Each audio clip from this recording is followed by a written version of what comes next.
According to studies, healthy self-confidence compels us to make better choices, feel more positive, and enjoy greater physical and emotional well-being. So how can we all get a dose of this life-enhancing self-belief? You're listening to the Eudaemonia podcast. I'm Kim Forrester, and today we're going to have a conversation about confidence. Welcome to Eudaemonia, the podcast that is all about flourishing. Plug in, relax, and get ready for the goodness as we explore the traits and practices that can help you thrive in life. With your host, Kim Forrester. Danny Greeves is a UK-based confidence coach and hypnotherapist who works with people to specifically help them grow and build greater self-confidence. His recently published book is entitled 6 Steps to Self-Confidence. It's my absolute pleasure to be connecting with Danny today to learn more about the power of self-belief and self-assurance, and to discuss how we can each learn to build confidence and boost our well-being. Danny Greeves, welcome to the Eudaemonia podcast. It's such a delight to have you. How are things with you today? They're going very well, thank you. I'm really inspired to be here, and thank you for having me. Danny, while researching for this interview, I was actually surprised to learn that there are 2 forms of confidence. So there's situational confidence and there's self-confidence. In your book and your coaching work, you focus on self-confidence, but I would like to just take a moment now to briefly focus on situational confidence. How would you define situational confidence, and how can we strengthen this trait in ourselves? So, first of all, I decided to make this distinction because so many people use the umbrella term confidence. And I was just noticing that there were different patterns in terms of how it shows up. So I thought I'd make the distinction between self-confidence and situational confidence. And I've actually found it's been really, really helpful for people to kind of diagnose where their challenge is, because the paths for improving it are quite different. So when it comes to situational confidence, it's when you're considering your specific abilities in a really narrowly defined context.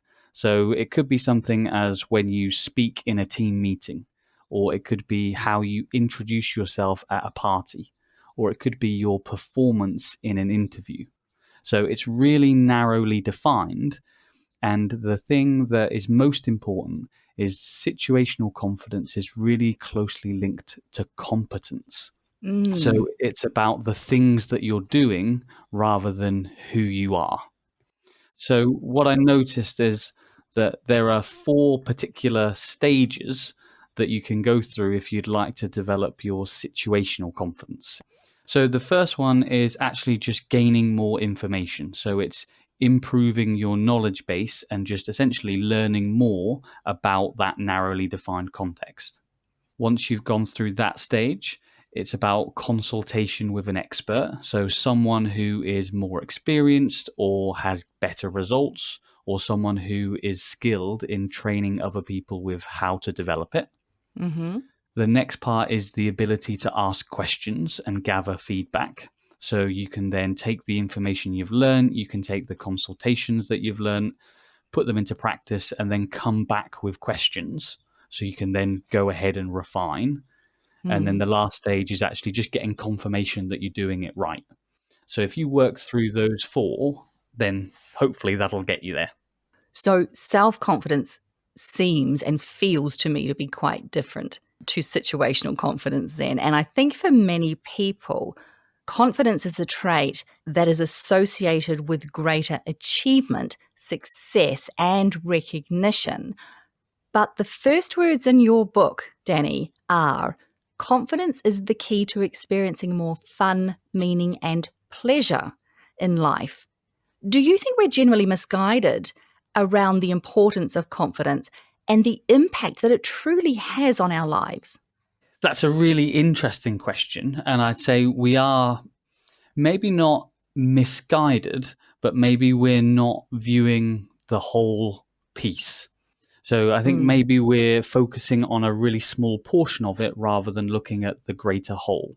Because if we think about anyone when they're working towards a goal, exactly as you described, they want to be able to achieve something. They want to feel like they're being successful, and they'd love to have recognition for what they're doing. So I think those things are absolutely valid, and it's really helpful to have those things in mind. I mean, for me, particularly as a coach, it's really important to help someone have a clear outcome so they know what they're going towards. The reason that I think self-confidence is so important is because for me personally, it helps me and it helps others to enjoy the journey as well as the destination. So a Mm. lot of people have the approach of, I'll be happy when they have that success, recognition, or whatever. But when you have self-confidence, you can deal with challenges along the way, you can get the meaning from them, and you can really help yourself to be more expressive, more creative, more curious. And for me, those are the vital ingredients that you need to have fun. So having self-confidence is about enjoying the journey as well. Immediately in my mind, I get this vision of Usain Bolt running the 100 meters, right, in the Olympics. And he is so confident that he's going to win and going to achieve. He's so confident in his skills and his abilities that he doesn't just, put his head down and sprint towards the finish line. But in that last 10 meters, he's often smiling and waving to the crowd, right? But that's what you're saying there. If we apply that concept to our lives, you're saying that when we build greater self-confidence, it's not just that we are striving to meet our goals, but that we can also enjoy and maybe trust in the process a lot more. Yes, absolutely. And I don't know about you, but if something is only painful or only frustrating or only a challenge, then I'm much more likely to give up. But if Mm. I'm getting some feedback along the way, I'm having periods where I can see I'm improving and I'm growing and I'm enjoying the process, I'm much more likely to stick with it. So we're all going to come up against challenges, but if we can refine our situational confidence, so we're actually, we know what we're doing and we're confident in who we are, then we can all have some more of those Usain Bolt moments where we're smiling and laughing a little bit more. Danny, in your book, you share a really touching story about you struggling to find a girlfriend for many years. And you admit that you would often turn to alcohol as a way to feel bolder, more sure of yourself when introducing yourself to potential partners at the pub or what have you. Mm. I believe that many people would completely understand the lure of alcohol or perhaps even other substances as a way to bolster confidence. Is there any benefit in these moments of artificial self confidence? Do they help or do they hinder our progress towards true self appreciation and self belief? Oh, I love this question. And it is something that I've reflected on quite a bit, and I've sort of picked back through and just sort of thought about if and when I would do things differently. And I think we all have our own values. We all have goals that we want to achieve. And I think in reality, if that goal is really important to us, we'll try every trick or tactic in the book. So Mm. we'll give anything a go if we think it'll help us to get that outcome. So I certainly don't want to make those sort of artificial confidence boosters to be bad or to say that they're wrong, because I can honestly say I wouldn't have gone into some of those situations if I didn't have that little boost. So I can certainly say they're part of my journey, but they certainly aren't sustainable. Mm. So while I was using alcohol as a bit of an emotional crutch, I don't think that's helpful at all. There were times where I was saying the only way I can feel confident is if I go to one of those boosters that I know helps. And the problem with that is that whatever you use, whether it's alcohol or something else, there are costs involved in that, physically, emotionally, financially. So there's definitely a cost to it. So when I actually noticed that, hang on, this is the only strategy that I've got, then I started to notice I need to do something about it. When I started to find that actually there are more sustainable ways to do it, that actually I can feel better and feel more confident, and I was actually, invested in the process of trying different ways, then I could see alcohol as just a short-term strategy as opposed to being the only thing that I can rely on. Danny, you also share that for a long time you were completely unaware of the many ways that a lack of self-confidence was limiting your behavior. And I'm actually sure that many of us often confuse a lack of confidence in ourselves with what we think is actually an authentic expression of our personality, right? We just say, oh no, I'm just shy, or oh no, I like to keep the peace, or I'm just not that ambitious. Are there particular signs that we can look for in ourselves that tell us that we are actually acting from a lack of self-confidence? I think there absolutely are, because at a fundamental level, a lack of confidence stems from fear. So Mm. I would say, from my experience personally and from the people that I've worked with, the most common drivers are fear of not being good enough, the fear of failing, and the fear of being rejected. I would say most things come down to one of those three sort of primal fears. The challenge is that one of the things that human beings are best at is creating stories to kind of rationalize our behavior. And we tend to believe our own stories. So I think that's one of the main reasons why we can quite easily get stuck, is because one of the main things our brain does is creates a narrative around what's happening. And we can fully believe in that, and that prevents us from changing because we think we know what's really going on. Mm. So when it comes to actually overcoming it, I just tend to use one simple question.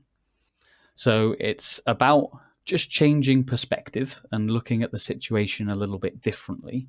And it's simply asking, if it was impossible to fail, would I still be choosing this? Wow. And then if the answer is genuinely yes, actually I would like to just have more time by myself. That's what I prefer. Or I don't want to go for that job because it'll change my dynamics and that's not what I'm looking for. If the answer is genuinely yes, then it's a completely different kettle of fish. If the answer is no, and actually if failure wasn't an option, I would be doing it, then I think that's probably your biggest red flag, that actually fear is driving you rather than you making conscious decisions. So it's just a simple question, but actually it can open up quite a lot. Yeah, and I imagine it could change quite a few of our behaviors and choices if we were to reach for that question in any moment. You are very open in the beginning of your book, talking about your experiences and your past. How does our past affect our present potential for confidence, Danny? What can we do to recognize and hopefully release ourselves from these often unconscious limitations? Well, from my perspective, your self-confidence is essentially the sum total of how you look on all your past experiences. So the outlook on your past experiences determines how you think about your future, which then goes to determine what you'll take on and what you'll avoid from. So if you're lacking confidence in the now, I'd strongly suggest the problem isn't actually now, the problem is somewhere in the past. Mm. Because anytime we have a painful moment or a trauma, as some people may describe it, or we resent certain things, actions, or people, we accumulate that as baggage. And these stored emotions just accumulate and build over time. And one thing that I found really interesting is that your brain uses a process known as neuroception. And this is subconscious, so you won't know that it's going on. But neuroception is a strategy that your brain uses to determine whether your environment or the people that are in close proximity to you are safe or if they're a threat. Mm. So you've got this subconscious scanning going on constantly, but the scanning is filtered based on your past experiences. So if you perceive things to be painful or stressful based on what's happened in the past, you'll then project them into your future. So I think one of the most valuable things that someone can do is, in whatever way works for them, so there's no one way to do it, but work through and clear out those old wounds and those old pains, because the more you carry around, the more you'll be bogged down by them. Wow, that's really powerful, Danny. Now, when I came to do an interview about confidence, I knew there was one question I had to ask, and that is the link between confidence and perceived arrogance. Mm. You actually write in your book that as well as bolstering you in tough times, your self confidence practices help you stay grounded and humble when things are going well in your life. So, how important is it for us to ensure that our confidence, Danny, doesn't morph into, shall we say, overconfidence, arrogance, a little sense of superiority? And how do we stay mindful of that distinction? I think this is one of the most important components of confidence. And I think it's also one of the biggest fears that people have, in terms of, if I do become confident, will I become arrogant? Because I think we can all agree that arrogance tends to repel people rather than Mm. sort of bring anyone towards us. So it is a very common problem. For me, self-confidence is essentially the barometer for how comfortable you are to share yourself with the world. So the more Mm. self-confidence you have, the more open you are to sharing more of you. The more lacking, the more you want to hide away. Which means self-confidence is synonymous with authenticity. So when you're confident enough to be yourself, you're being genuine and you're being authentic. And I think everyone will agree authenticity is not arrogance. They're very, very different. So when we're going through life, if we notice that we're getting a bit puffed up, we're getting a bit self-righteous, so we're projecting things on others, then that's sort of our first warning sign that we've left that place of authenticity and we've allowed ourselves to get carried away a little bit. Now, the wonderful thing is the world around us will bring us back down to earth. So if we get too high above our station, then either something or someone will start to bring us back down to earth. So it's more advisable to be able to do it yourself rather than something else having to do it for you. In terms of being mindful about it, the approach that sort of I've picked up and that I was taught is that when we think things are going really well, the first questions we want to ask is, okay, what could have improved? What actually didn't I do? What did I miss? So anytime we start to get carried away, we use those grounding questions to help us realize what we could have done instead. And that helps us feel more humble, because we can see things as, we did these bits, but we missed these bits. So we can keep improving as we go forwards. Danny, after many years of reflection and experience and knowledge gaining, you came up with a morning routine that helps you with your self confidence. Why is our morning routine so important when it comes to improving our confidence? Would it be equally as effective if we chose to engage in an evening ritual? So I have a strong preference for the morning, because I think it has quite a few advantages over the evening. So, as an example, in the morning, we can choose not to engage with the outside world. So, we can choose not to check our emails, we can choose not to look at the news, we can choose not to interact with people outside our own household. So essentially, we can make a decision to focus on our inner world rather than our outer world. Mm. And it's much easier to engage in practices where you can reflect, where you can grow, and where you can build confidence if you're starting from a place where it's quiet, it's more balanced, and you've got some space. Mm. As soon as we open our emails, and you get that email that all of a sudden gives you a new project to do, or someone has given you some criticism or feedback, you turn the news on and there's all sorts of new restrictions or changes, or there's someone on the bus who steals your seat. It can be any number of the million things that happen on a day-to-day basis. But by the time you get to the evening, you've accumulated lots of that stress.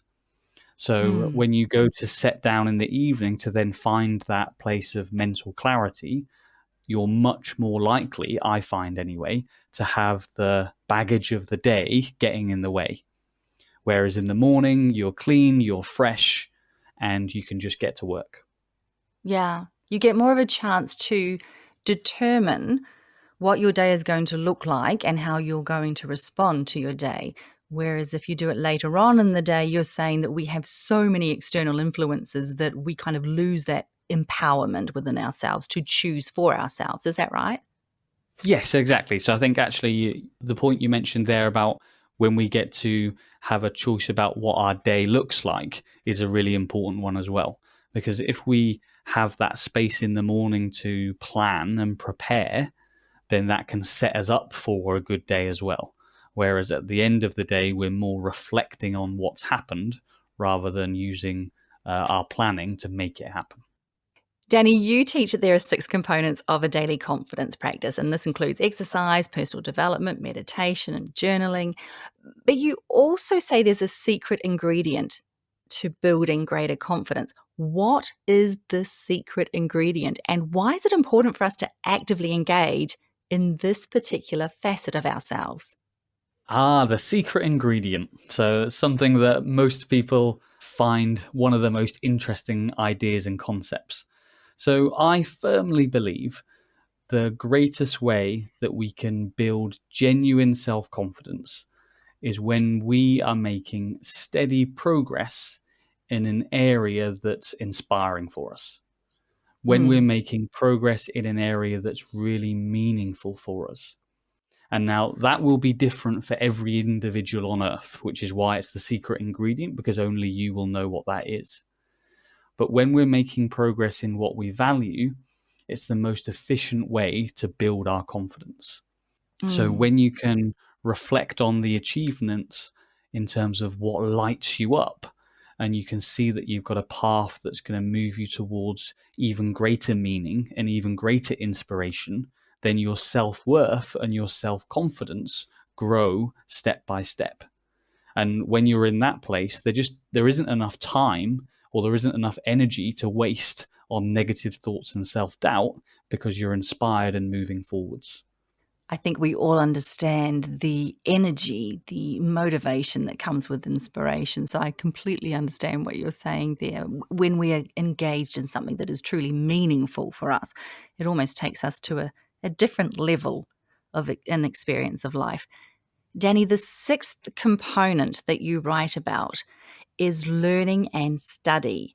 And I think it's pretty clear that expanding our knowledge base can have wonderful effects on our confidence and our self belief. You're quick to point out, though, that learning is only truly beneficial if we actually implement what we've learned, right? What advice would you give to those of my listeners, and there's probably many of them, who have gone and learned something but are not necessarily implementing that knowledge? They may have a folder full of workshop notes that they've never looked at again, or maybe they've got a certification that they don't utilize. Why is implementation so important when it comes to building our confidence? Well, the first thing is that for all of your listeners, you're not alone. I have been there and I was in this camp for a very long time. So I think it's something we can definitely all relate to. The revelation, if you like, that really changed this for me is when I realized that because we all love to learn, like it's in human nature, it's built into us in terms of an evolution standpoint, but your brain will be satisfied in the short term by ideas. So when you get new learning, you get inspiring ideas, you create plans, that is actually enough for you to feel better. So when Mm, you feel better, often there isn't that push and there isn't that urgency to actually then go and take action, because we get a lovely dopamine rush from all the lovely, inspiring work we've just done, and we feel better.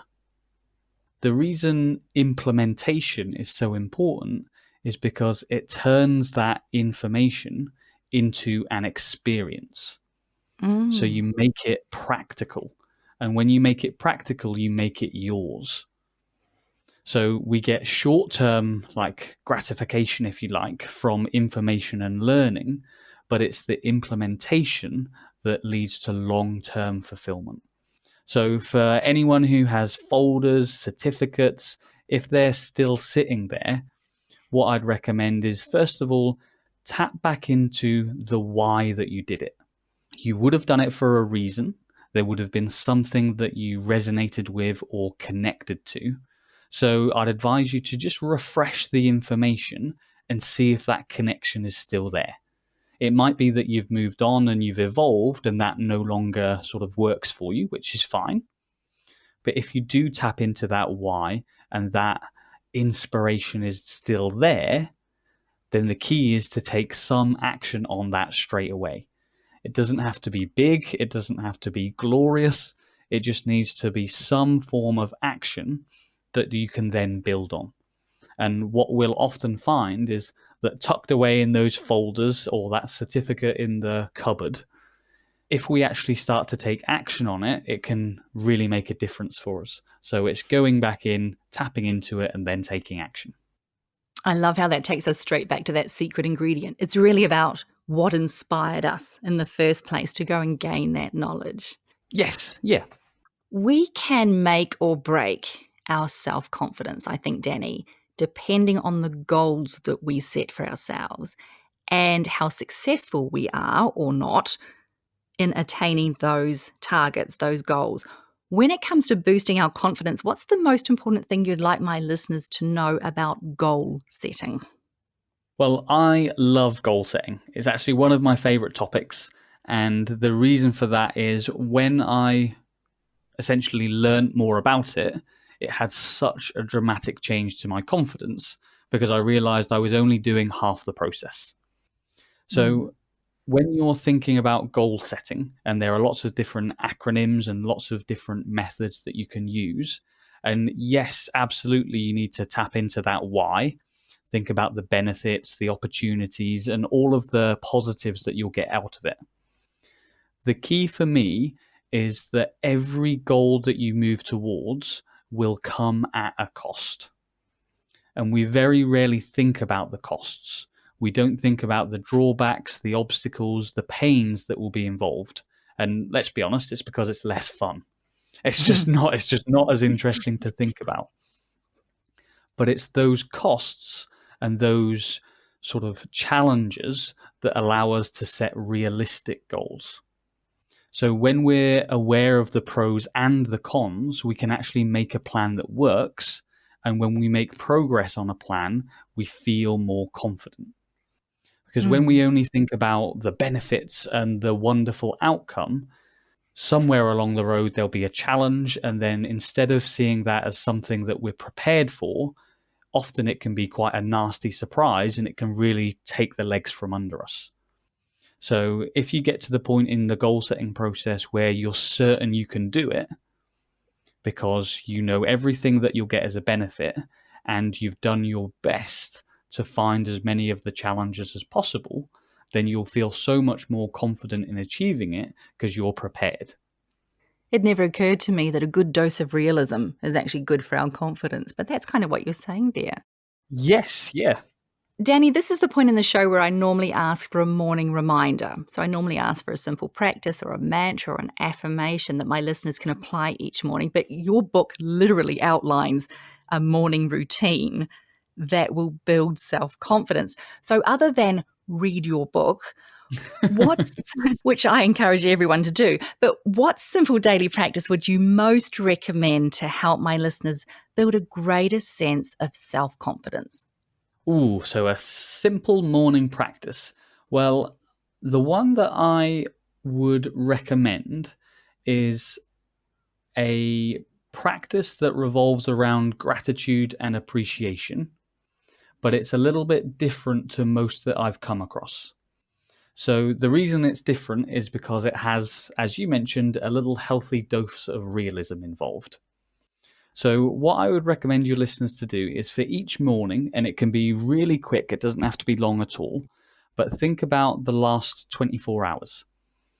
And think about one specific moment where you've either been supported, you've been helped, or someone has thanked you for some way. So it's a thing, person, or an event that you can be grateful for. So that's the first step. And most people will find that relatively easy.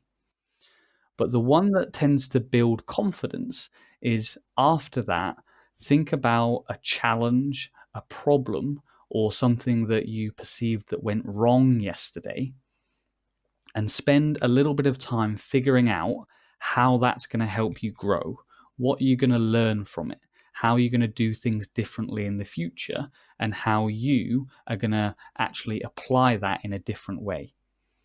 And the reason this is so effective is because each morning you start to think about what you're grateful for, what went right, and you actually become grateful for what went wrong. And I'm using the word wrong loosely here.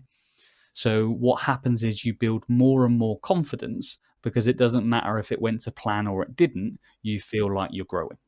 That is just awesome, Danny. Thank you so much for sharing that morning reminder.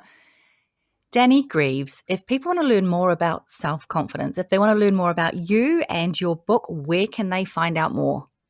So the easiest way would to go to my website, which is www.dannygreevescoaching.com. And my book, 6 Steps to Self-Confidence, is available on Amazon. So you can get the paperback version or you can get the ebook. And both of those have ways to get in contact with me. So if you have any questions or anything that you'd like to explore more, then I'd love to hear from you. Well, it's just been a delight to have you with me here on the Eudaemonia podcast, Danny. You've certainly given me many things to ponder and to consider around my own self-confidence. Thank you so much for joining me today. Thank you so much for having me. I've really loved being here, and thank you very much for the chat. As the American footballer Joe Namath once said, when you have confidence, you can have a lot of fun. And when you have fun, you can do amazing things. You've been listening to the Eudaemonia podcast. If you'd like to learn more about how to live a truly flourishing life, please subscribe and check out eudaemoniapod.com for more inspiring episodes. I'm Kim Forrester. Until next time, be well, be kind to yourself, and be confident.